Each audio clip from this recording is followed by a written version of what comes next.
Okay, so I just got done watching Rainbow Rocks, and here are some of the things that I have to say about it.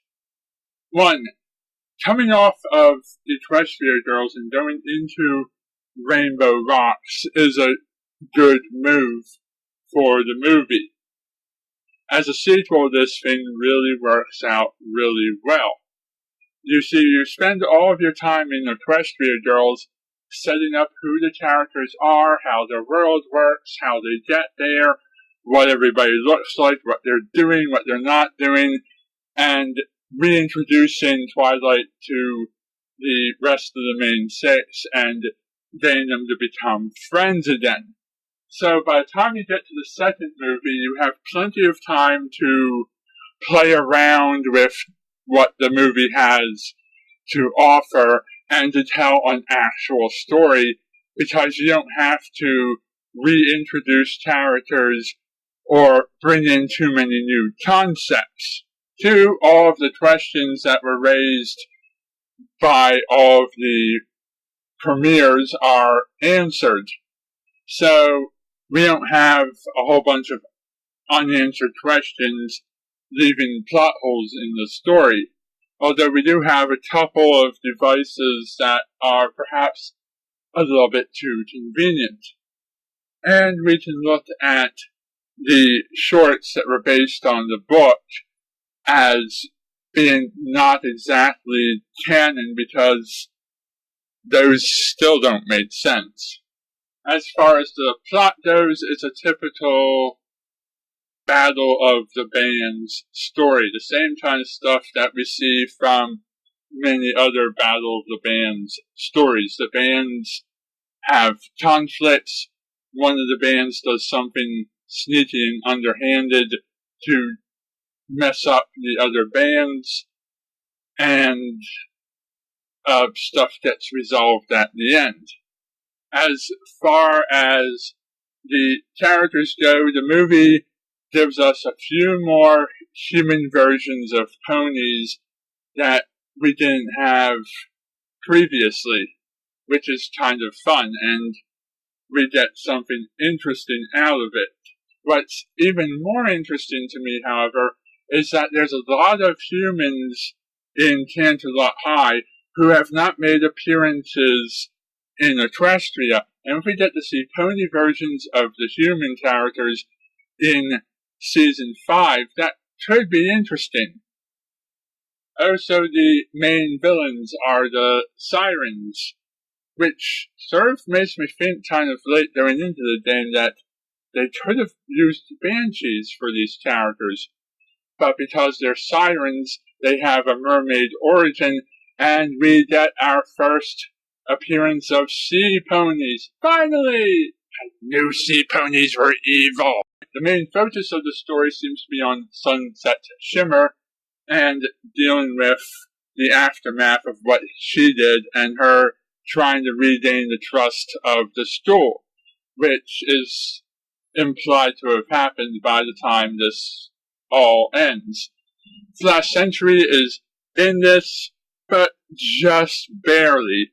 He doesn't do anything annoying, but he also doesn't do anything heroic either. He's just kind of there, and things happen.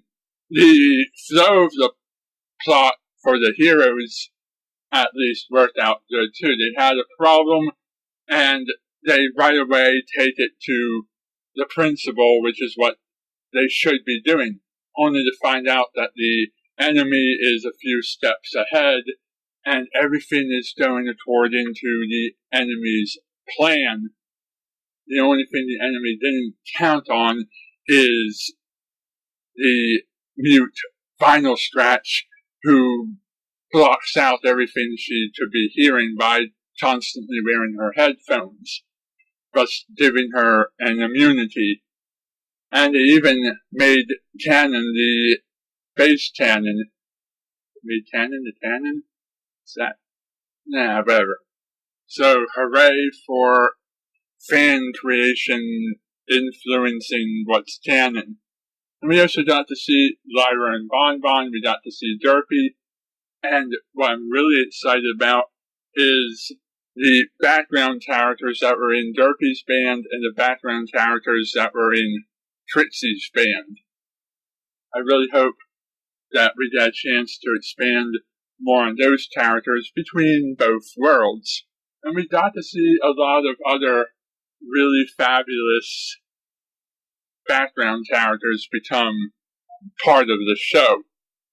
Hopefully, things work out to the point where we can expand on these characters, because it really felt like this could have been a better story if it was a longer story, because we just sort of montaged through the battle of the bands rather than trying to understand what motivates each band into wanting to compete. They threw plenty of stuff at us if we've already been familiar with the Pony series, which I wasn't when I watched the first movie, which, I am now, so now I'm finally picking up on the interesting stuff.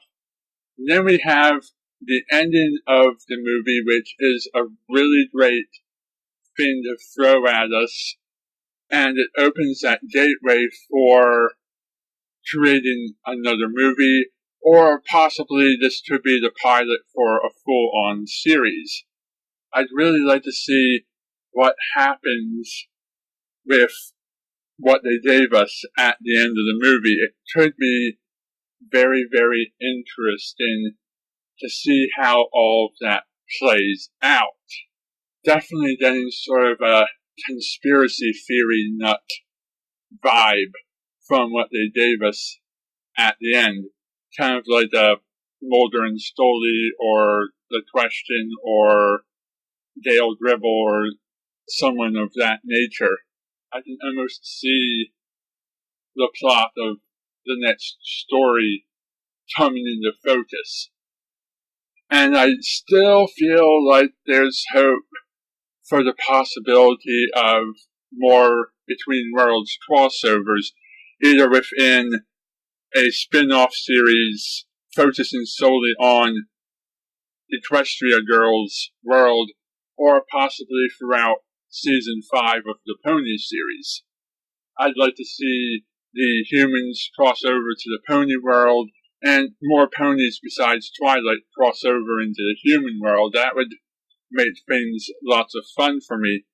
And Sunset Shimmer's new ability that she's revealed during the movie could make each episode or each movie a little bit more interesting if we can keep getting her to do that thing she does at the end of every episode. Trying to be vague here while at the same time giving away spoilers. I think those are most of the thoughts I have off of the top of the head. This is an initial reaction to the movie, not so much an analysis or a review. I would definitely recommend seeing it after Season 4 and before Season 5, or else you're going to have a lot of unanswered questions going into the movie if you didn't see Season 4, and maybe some unanswered questions during Season 5 if the movie leads up to anything, like it very well could. Now, the first half of this was almost word for word what we saw in the trailers and the sneak previews. But once you get past the cafeteria scene that Hasbro and everybody else showed us, you'll be basically on new territory and stuff you haven't seen yet. I think one of my favorite scenes happens during the group's sleepover. That's something definitely worth paying attention to as you go into it. And I also enjoyed the ending.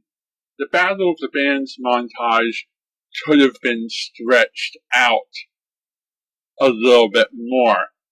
And basically that is the entire structure of the movie. It starts off with what we saw in the trailers, does a really cool sleepover scene, rushes through a Battle of the Bands montage, does the typical villain sabotages the hero's attempts to be awesome a couple of times, and then it does the resolution and a really awesome battle with some really cool visuals. Visuals that I think I've seen in other movies before, but still pretty awesome visuals.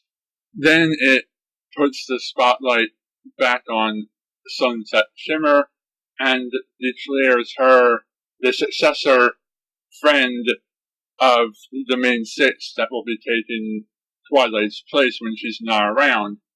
And now that Twilight can bypass the 30 Moons thing and can come and go as she pleases and can even send communications between the two worlds, we have a lot more chances for this story to continue smoothly and easily without having to wait however long 30 Moons is between portal openings.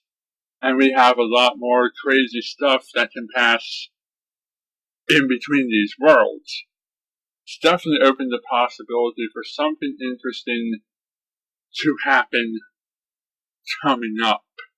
But yeah, all in all, that is the plot. The trailer stuff, the sleepover, the Battle of the Bands, the sabotage segments, and the resolution.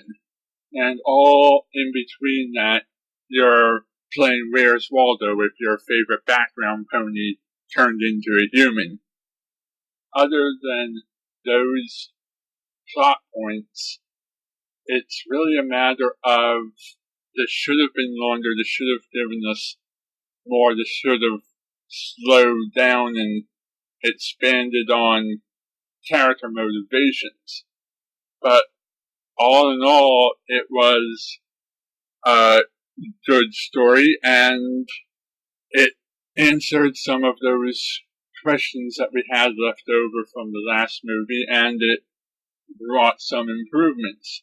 I didn't see anything worth complaining about, and saying this movie is too short is actually in the movie's favor as a complaint. Anyhow, that's all my thoughts on the subject for now. Thank you for watching, and good night.